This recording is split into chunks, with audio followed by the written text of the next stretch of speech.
Welcome to another episode of the Meal Prep Monday podcast. I'm your host and founder of Prep Dish, Allison Schaaf. In today's episode, I am revealing the Prep Dish protein formula and how we calculate our recipes to ensure that you are getting 30 grams of protein or more per serving.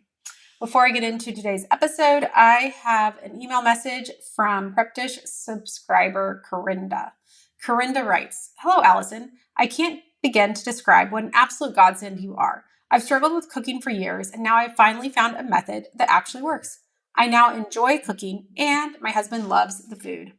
Corinda, thank you so much for sharing. I love hearing from subscribers, and especially when it goes from, I didn't like to cook, now I do.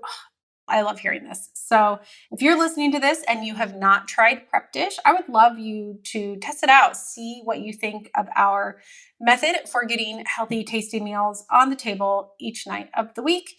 Just go to prepdish.com/MPM. It's 14 days free, so you can try it out, see how it works for you. Okay, so for today's episode, I'm wrapping up our little 3-part mini series on protein. Protein has made such a big difference in my life. Personally, I just feel like it's really improved my health, my energy levels, my hunger levels, my, ability to lift heavy weights. It's helped balance hormones and mood and all of the things. And to me, that's really started with 30 grams of protein at breakfast, which I talked about last week. But today, what I'm going to talk about is how we approach. So at Prep Dish, we have our super fast meal plans, which we have now been intentional with since I think like August of last year. We have made a promise that all of the meals in the super fast plans will yield 30 grams of protein or more per serving, just as a way to help those of you that are looking to maximize the amount of protein in your diet to see health benefits, make sure you're getting the protein that you want. So I will go over kind of how we approach this, what we are looking at. The one thing I will also say, so when you are looking at protein, I think early on it is good to get an idea, kind of come up with a list of different grams of protein in different foods and, understanding how many grams of protein are in an egg and that sort of thing. Just kind of get a general idea of what that looks like. And then, I will look at things like, okay, so how many grams of protein is in a pack of ground beef? And you can divide that in 4 if you're a family of 4, but then also keeping in mind, maybe you're eating more protein than, your 4-year-old, or maybe you're not, but I don't know. I'm not one that's weighing and measuring my food every night, but just getting a general sense of what 30 grams of protein looks like can then go a long way. But, again, we are doing that here with our super fast plans. We just make sure, hey, here's the meal. If you're having 1/4 of this meal, then you will be getting at least 30 grams, usually more. So first, the key is looking at how much protein is in the meat or seafood at that meal. So that's kind of the first thing we're looking at. And is it realistic to, is it 1 pack of ground beef or is it going to be 2? How many to get to those grams? And one thing I look at is how many grams of protein are there per ounce? And I'm looking at the raw amounts because most of the meals, because they're being, made from scratch, you're purchasing in raw, and that can make a difference. If you're looking at raw versus cooked, the weight, some of the water is going to be eliminated, so the weight's going to be different. So you are going to be looking at different grams of protein depending on what you look at. But because I'm purchasing my proteins raw, then I'm looking also at the protein in a raw piece of meat, I guess. And so, for example, a lot of meats, so it usually ranges between 6 to 7 grams of protein per ounce. So, for example, chicken breast, raw, boneless, is 7 grams of protein per ounce. So you would need 17 ounces for those 4 servings to get to 120 grams. So like if you want to look at it, how many, 4 servings, then you're looking at 120 grams. Or you could divide all that by 4 and say, okay, I need 30 grams of protein, or, what is 17 divided by 4? It's like 4.25 ounces. So that was math that I could not do in my head, but so just like a little over 4 ounces.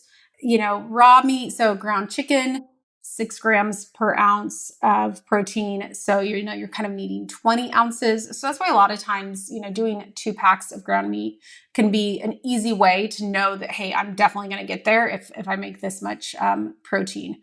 With seafood, so salmon is 6 grams of protein per ounce, but whitefish like cods and tilapias, a lot of those are 5 grams of protein per ounce. So you will need to go a little higher. So you're looking at buying 24 ounces of raw seafood to get you there. If you're taking that 24 and divided it, but you're looking at like 6 ounces. And this is one of the changes that we made is a lot of times we would say 4 to 6 ounces is a serving of seafood. But if you want to get to the 30 grams of protein, that was one of the major changes we had to make moving forward, was making sure with seafood to recommend a 6-ounce portion instead of a 4, because that usually made the difference of getting to 30 grams or not. Now, sometimes we look at a dish and we're like, okay, what is realistic in terms of like, how much are you going to eat of that food?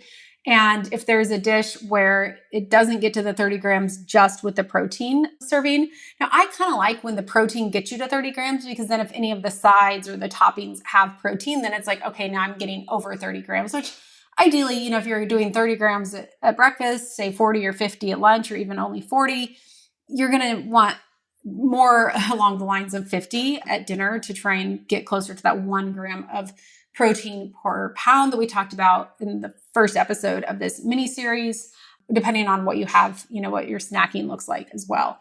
But if you want to so if we get to a place where it's like, okay, we need to add in a little more protein, things that we're looking at is side dishes.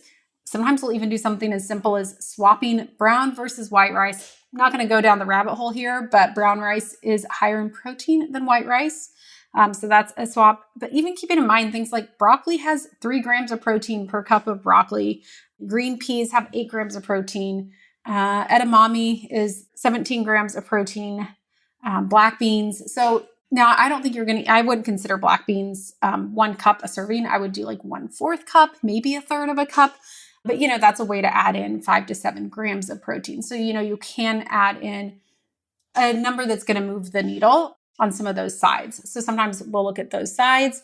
And then the last ditch thing, and I call this last ditch for prep dish just because we keep all of our dairy items optional. So dairy is always optional. So we try not to use dairy to count towards those like 30 grams of protein. But depending if you can eat dairy is a great way. If you're falling a little bit short, you're like, ground meat, I can eat about, 4 ounces of ground meat. So I'm not quite to my protein goal. Always add in just some dairy. So 2 tablespoons of grated Parmesan is going to add 4 grams. Adding an ounce of mozzarella, 6 grams of protein. Cottage cheese is one of those. So at breakfast, cottage cheese is a great one to rely on because half a cup is 14 grams. So that's a great way to add in some protein. You can add it into sauces or even just on the side or as your snack. So, and again, all of these, of course, what your body can tolerate, that sort of thing. But if you can eat dairy, that's a great way to add in some additional protein grams if you find your dishes are falling short. So anyway, our formula in action, basically starting with the meat. Do we get there with the meat? Sometimes we can. If we do that, that's great. Then anything else is just kind of a bonus on any of the sides. If not, then we do look at the sides and, okay, can we? So quinoa, 1 cup of quinoa, 8 grams of protein. So if you have a dish that's really falling short, adding in a quinoa to that dish can really help. Or I think sometimes we'll add spinach because cooked spinach, it's a lot easier to eat more of it. So you can kind of get a few grams of protein just by eating some cooked spinach. But yeah, we're looking at all those small things too, just to tweak. And again, we're tweaking those numbers really on a smaller scale than I wouldn't be in my kitchen at night, doing that to make sure of my dinner. But this is what we're doing behind the scenes at Prep Dish, just to make sure that all of your meals do always hit that guaranteed 30 grams or more. And you would be surprised. Like I look back through our, for example, like our paleo meal plans, we looked through those.